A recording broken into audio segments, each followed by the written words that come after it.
Greetings of peace and solidarity to you, class. I hope you're doing great, and we are almost done on the coverage of midterm examination. So, the schedule of your midterm examination is on March 13, 2023. I hope nakapagbasa na kayo, nakapag-review na kayo para, we're making our class or I am making in the class para maging prepared kayo sa midterm examination. So let's move forward in our discussion in chapter 2. So the lesson 2, which talks about nature and other concepts of culture in relation to peace. So for the topic outline of this topic is number 1, defining culture. Characteristics of culture, components of culture, types of culture, whether it's material or non-material, aims of culture, other cultural concepts, and lastly, the factors that contribute to various cultural conflicts. So, iisa-isahin natin yan sila. So, before anything else, allow me to read to you the intended learning outcomes for this topic or for this lesson.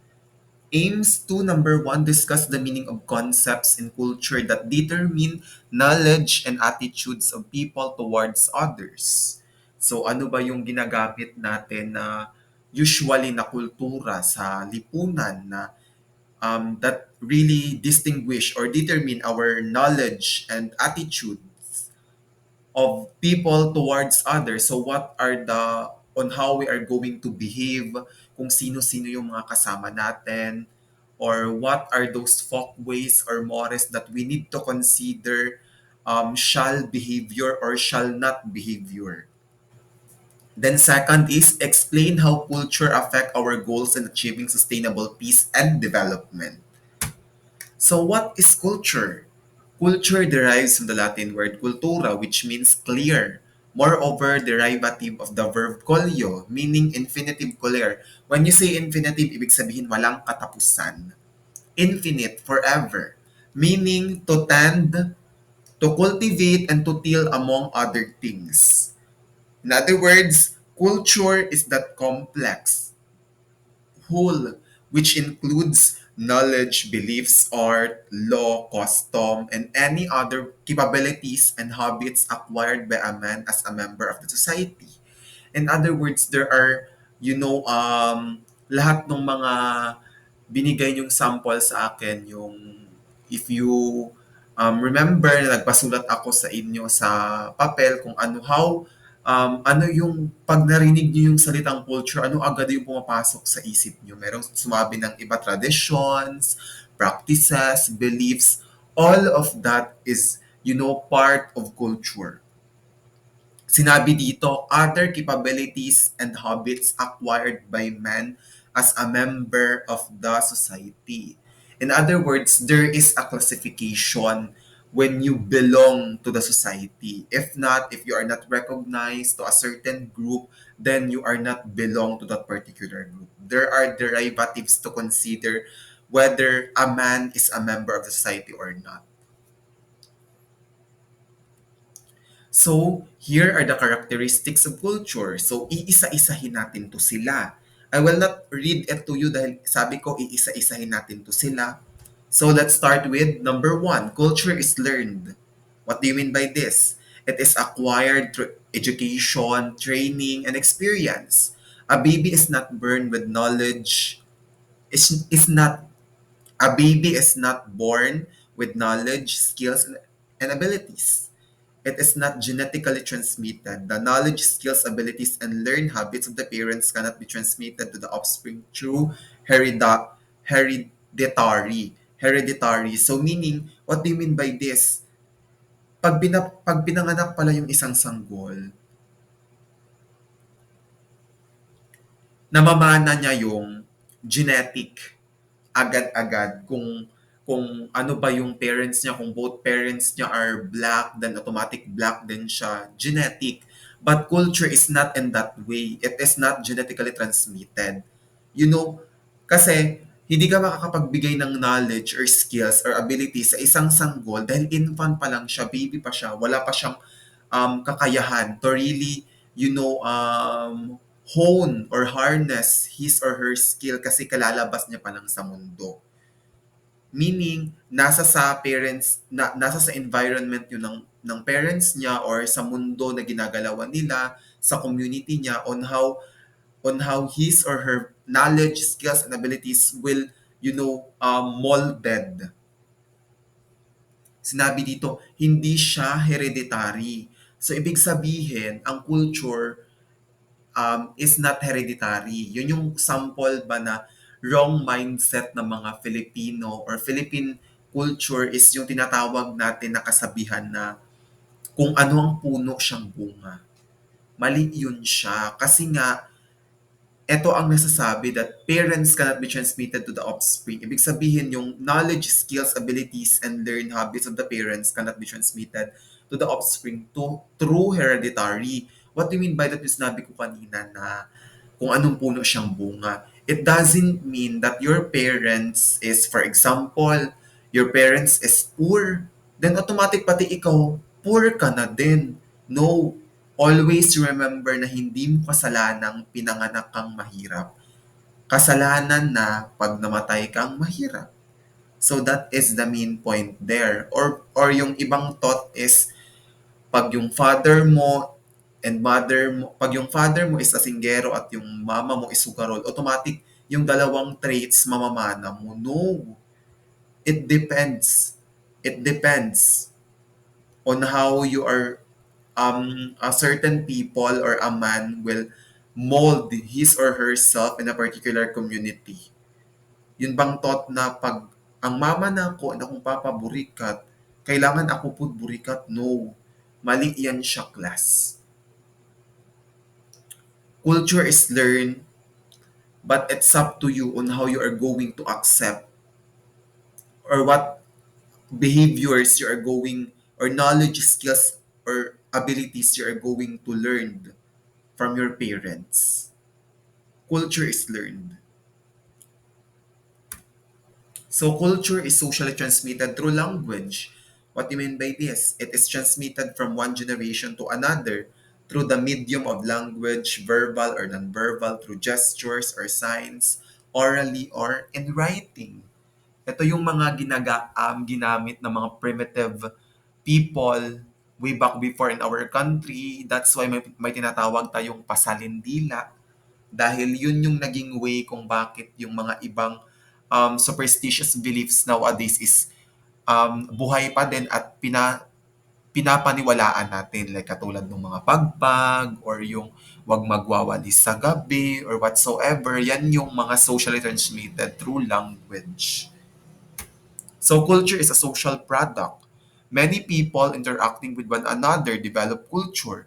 Culture is a product of social interaction through the mutual interstimulation and response of people with one another, the patterns for behavior, the learned ways of doing things which have become stable, and the material products of such interactions develop culture. So when there is no if the particular situation is walang there is no interaction or there is no feedback or a particular people, ibig sabihin there is no social product there. Kasi minention dito, culture is a product of social interaction. Pag nakipag-communicate ka sa tao at wala siyang binigay na feedback sa'yo, there is no culture there. Kasi it is a product of social interaction, meaning kailangan niyang mag-response. Kasi minention dito through mutual interstimulation and response of people with one another. If there is no response, there is no communication, there is no culture. Simple as that. So culture is a source of gratification. It provides satisfaction of man's varied physiological, psychological, social, emotional, and spiritual needs. Kung ano yung nagsasatisfy sa'yo sa person, whether it is psychological, social, emotional, and spiritual needs. You follow it, you gratify it. So culture is adaptive. What do you mean by this? Through inventions and discoveries, man has been able to overcome his limitations to outdo all other animals. Through culture, man has been able to control and harness the inhospitable forces of nature to conform to his biddings. That is very, special characteristic of, human. Kaya ang sabi ni Aristotle is, human is a political animal. Kaya dapat, pag merong nagsabi sa inyo ng mga tao na, specifically, this is the, ugali ng mga Pinoy ngayon na nagsasabi na, like, ginagawa nilang buyayaw yung term na animal ka. Dapat, wag tayong magalit. Kasi totoo yun na animal tayo. Dapat ang response natin sa kanya is, oh yes, I am I am animal but social or political. Ibig sabihin, hindi tayo basta animal lang. We do not, we have these special characteristics to consider as more than just animal. Imagine, through inventions and discoveries, hindi natin kailangan magkaroon ng pakpak katulad ng kalapati or mga ibon para lang lumipad sa langit or para lang maabot ang langit or para lang makarating sa himpapawid. Hindi natin kailangan maging ibon. No. We invented, we discover as a human, we discover and invented airplane. Hindi katulad ng mga way back before na kailangan pa nila hintayin ang Pleistocene Age or Ice Age para makapaglakbay lang sila sa ibang lugar. But now, we discover excuse me, we have sailing. May mga barko tayo na na-discover natin that wind can really be a product towards other destination or to reach other destination. That are the good example that culture is adaptive. Na hindi natin kailangan maging isda para makalangoy sa dagat. We have oxygens or yung nilalagay sa bunganga or meron tayong kasuotan na ginagamit na proper para makatagal tayo sa ilalim ng tubig. Hindi natin kailangan maging isda para lang, matutunang lumangoy.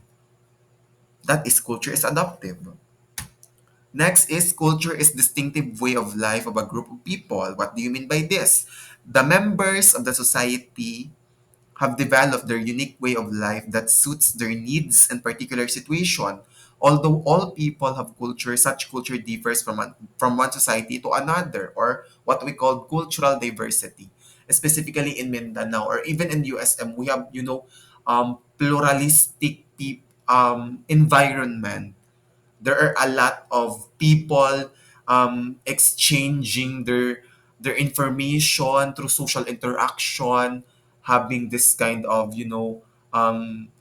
communication from time to time. 'Di ba ang dami, like hindi lang indigenous people, hindi lang Moros, kundi meron ding mga Christian or settlers at iba-iba. Merong Ilonggo, merong Ilocano, merong Cebuano, merong whatsoever, ang dami. That are, distinctive way of life of group of people. Ibig sabihin, cultural diversity, iba-iba. Pero, we are pluralistic but we develop accordingly in a particular society. Like for example, again, sa University of Southern Mindanao. So culture is a material and non-material. What do you mean by this? Material culture such as buildings and machines are the products or outputs of the application of man's knowledge and skills, which are physically non-material. So yun nakikita natin ngayon yung mga ginagamit nating mga things that consider as material culture. But yung mga the skills and knowledge used to invent or discover that kind of thing to consider as material culture is what we call the knowledge and skills that human use to discover and invent. That is what we call non-material. So culture has sanctions and controls.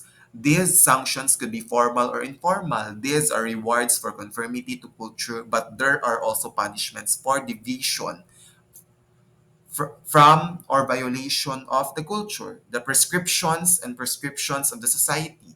So these are the examples of nowadays. The example of this sanction and control is, what do you call this? Criminality or criminals. Hindi naman pwede na pag may pinatay ka, i-consider yun. No. It is informal. In other words, may sanctions yun. Merong control doon. What are the control there? The policies and regulations or the rules and regulations, given by the society na pag nagkasala ka at pag may ninakaw ka, may pinatay ka, or may ginawa kang any delinquent activities, meron kang sanctions. That is to really control the situation of the society na para maiwasan yung mga ganong activities. So culture is stable yet dynamic. It is preserved and accumulated, highly stable and continuous. Culture is also changing. Culture grows and accumulates with the passing of time. Like example of this is the LGBTQIA plus community. That way back before, hindi pa natin naiintindihan yung mga linguistics na ginagamit nila. But sooner or later, they accumulated as space in the society, and little by little, they are tolerated, and they have their own language or dialect to consider that they are part of it. They have their own, what do you call this, entitlement. So culture is an established pattern of behavior. What do you mean by this? Members of a certain society act in a fairly uniform manner because they share mutual beliefs, customs, and way of doing things. Thus, it is fairly easy to predict the behavior of the members of a particular society when they interact in particular social settings and social situations. So, ito yung sinasabi ko that whether we like it or not, we have, difference, we have sameness and differences, integration of a particular situation, yung ginamin dito.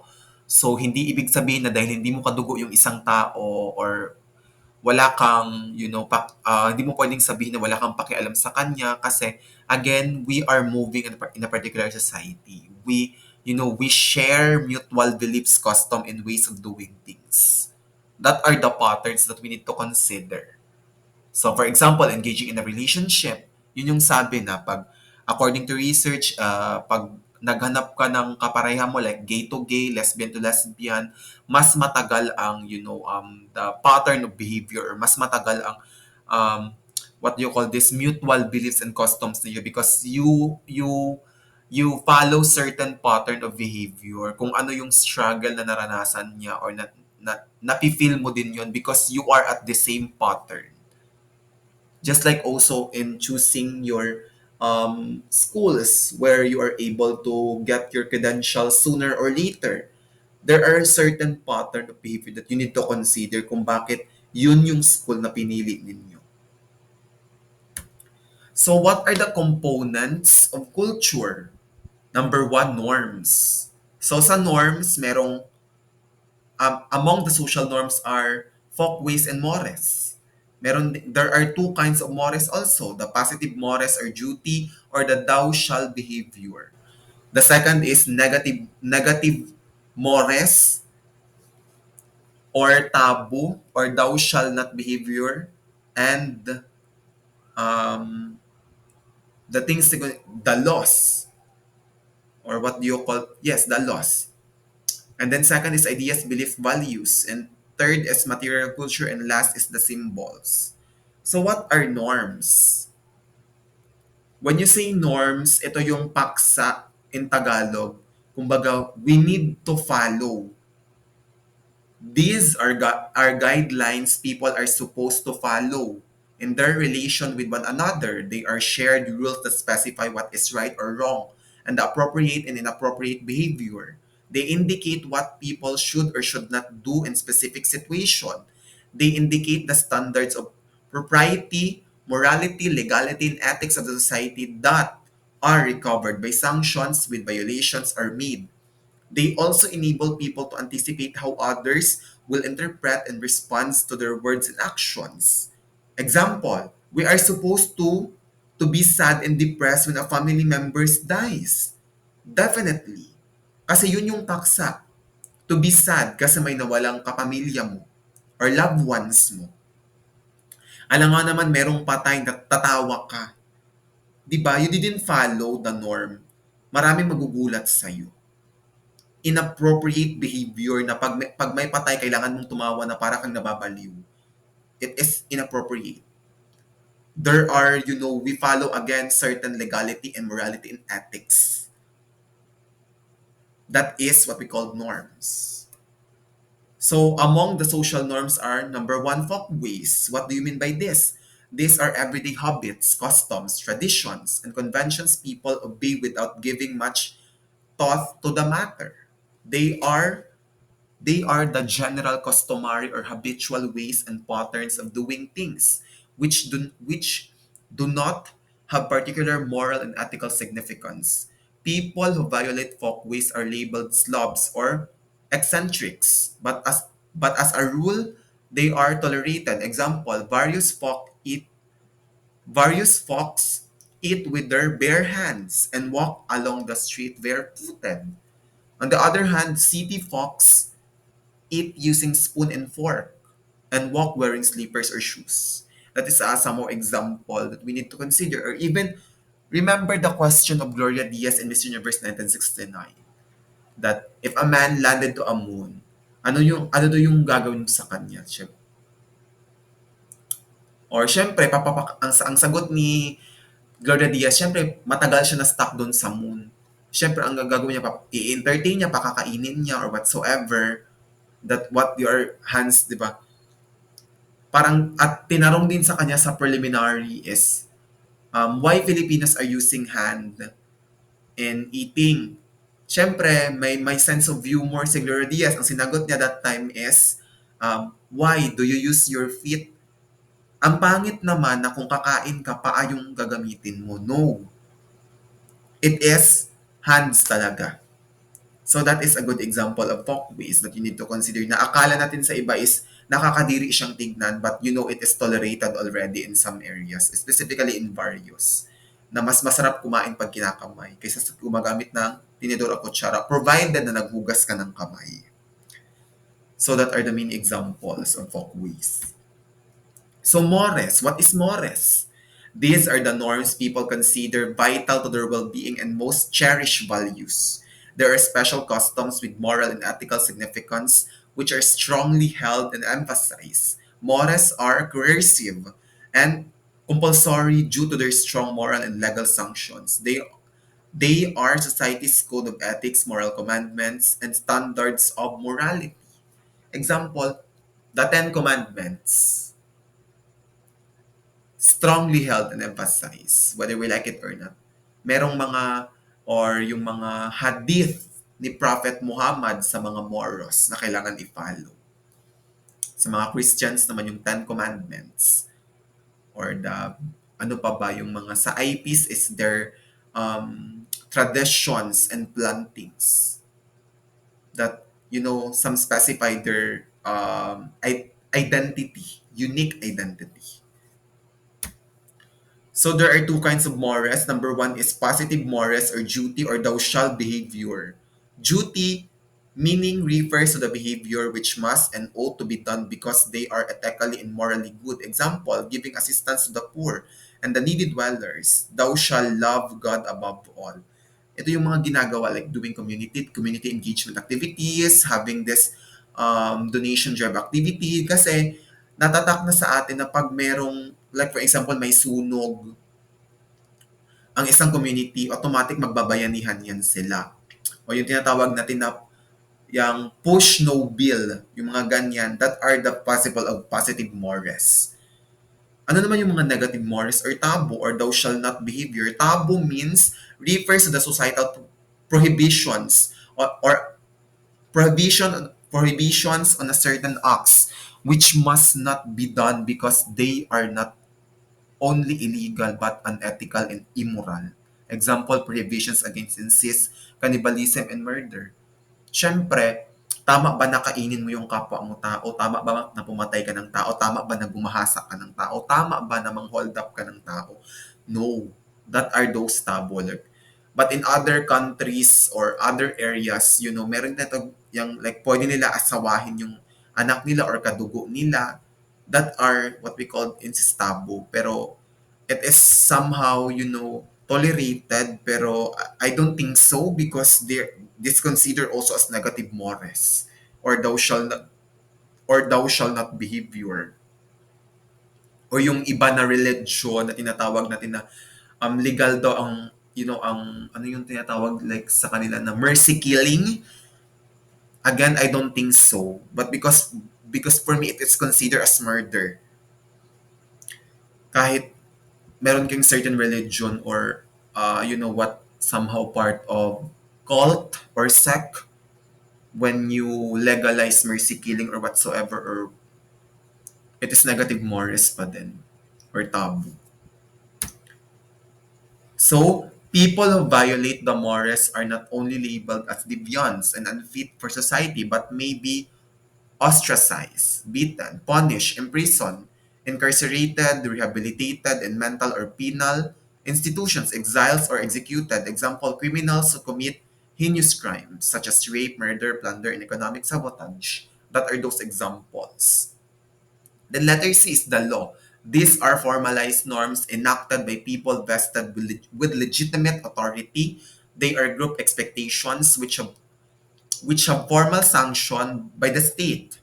Sanctions are socially imposed rewards and punishments that compel people to obey the norms. Example, the revised Penal Code of the Philippines, Republic Acts, statutes, and Batas Pambansa.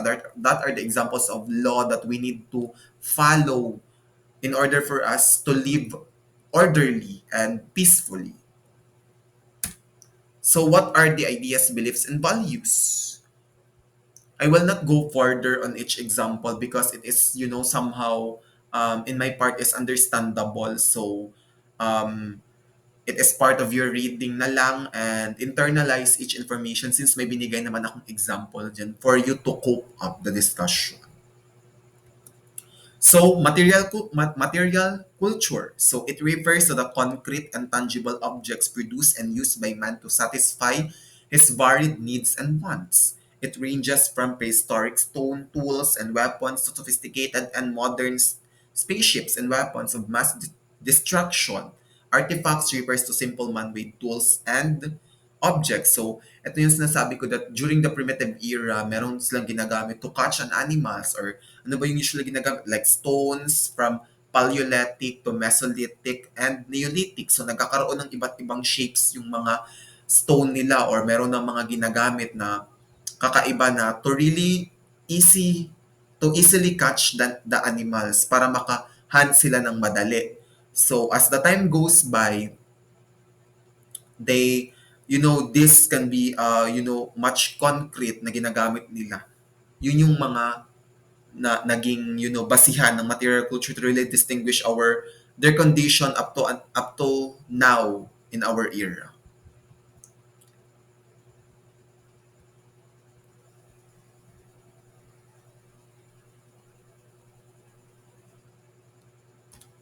So symbols, it refers to an object, gesture, sound, color, or design that represents something other than itself. Philippine people in a society must agree on the meanings of symbols if they have to be understood.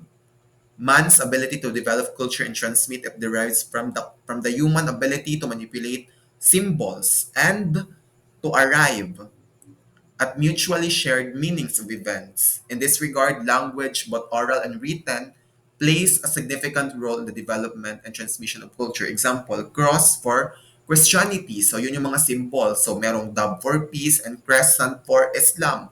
That are those examples that represent their identity, their entitlement. When you see those symbols that are considered that they belong to that particular group, that they are Christian. But when there is a cross, there are Christians. When there is crescent, there are Moros. And when this dove, there is peace or whatsoever. Those are the symbols. So, what are the types of culture? I will not go further in it kasi na-explain ko na yan kanina. The material culture and non-material culture. So the aims of culture is unification for peace and harmony of all the members. However, in a wider arena, it becomes the source of stereotype, prejudices, discrimination, and even ethnic cleansing. So ito yung sinasabi ko that, somehow peace and conflict are all, conflict is very relevant towards peace and development kasi peace aim for unification and harmony of all members. However, in conflict, sabi ng aims of culture of peace or of culture is ang lahat ng tao ay nasa isang malaking arena, having this, power struggle or class struggle among each other, that we are the source of stereotype, prejudices, and discrimination and even ethnic cleansing. Yun yung sabi ng aims of culture. That's why it is somehow we need to balance the system or become the stability and equilibrium of itself of the peace and conflict, because again it is a product of social change that we need again to bridge the gap of both parties in order for us to create new ideas towards development. So that is the aims of culture. So what are the other concepts? So there are 14 to consider as the other cultural concept, but I will not go farther to those 14. So I will um pumili lang ako doon ng mas mahalaga in terms of cultural concepts. So these are the cultural traits, characteristics of human action that is acquired by people socially and transmitted to one another via various modes of communication. So, yung sinasabi ko, yun yung sabi kanina, that culture is learned through what? Various communication. So again, I will not go further on each of it kasi it is a part also of your reading. So since I've already given an example there for you to again to cope up the discussions. So cultural relativism. The cultural relativism is the idea of what may good to you may not good to other, because the culture differs itself, but we have this sameness already. So you cannot make judgment to a particular culture because we have different practices to consider that is integrated in the society. So that is the idea of cultural relativism. So what may good to you may not good to others. What may good to others may not good to you.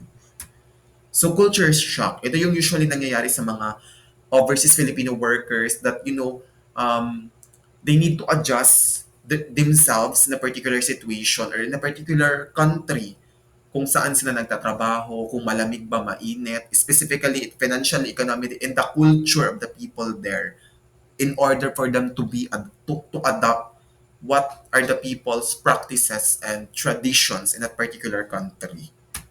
So ethnocentrism, a belief that your culture is superior to another. So meaning that the idea of superiority over inferiority. So whites over blacks, rich over poor, or whatsoever.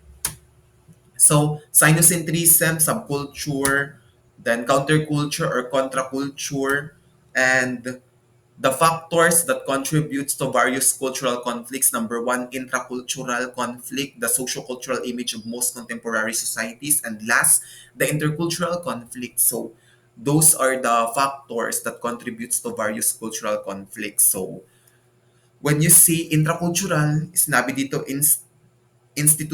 institutionalization of the social norms such as folkways, mores, values. Putting them into law, it may lead to marginalization of cultural minority, because you need to consider the most powerful, of course, kung sino yung mas nakakarami, sino yung mas lutang sa lahat ng norms, they can be considered as the majority, kaya nadidisregard yung iba. So ano naman yung sociocultural image of most contemporary societies? So sabi dito, social institutions are based on popular culture and norms of the majority. So we have different institution to consider that they have this latent and manifest function. When you say latent function, meaning it is the unintended and unrecognized consequences. When you say manifest, it is intended and recognized consequences. Example, education or the school. The role of the school is to educate or whatsoever, but that is the manifest to become globally competitive sooner or later. But the latent function there is that just there is the level of ideas to be shared, na syempre merong iba't ibang sections to consider na mas may matalino pa kaysa sa ganitong grupo, so nadidisregard sila.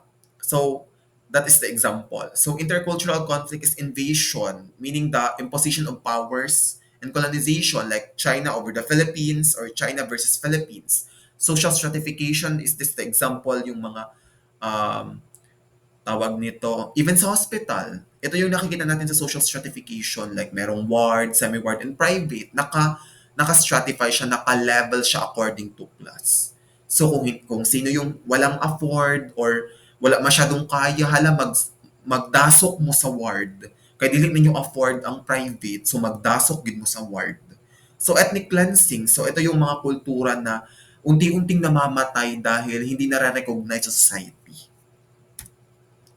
So for the summary is culture provides the people with the standards of rules of living. These are called the society's norms, folkways, morals, laws, values, beliefs, and ideas that guide the behavior of a people, which dictate what is accepted and what is not accepted by the group. The idea of sanctions and control. So again, 1 hour and 30 minutes is not enough for our class discussion. And I am requiring everyone of you to go further to these references for you to have this additional inputs or idea of about our discussions. So for your assignment, answer this. And that's the end of my presentation. I hope you learned something. And if you have, questions, comments, clarification, violent reaction, or whatsoever, just comment doon sa YouTube kasi i-upload ko ito and I will be sending the link to your GC. So, have a great day everyone.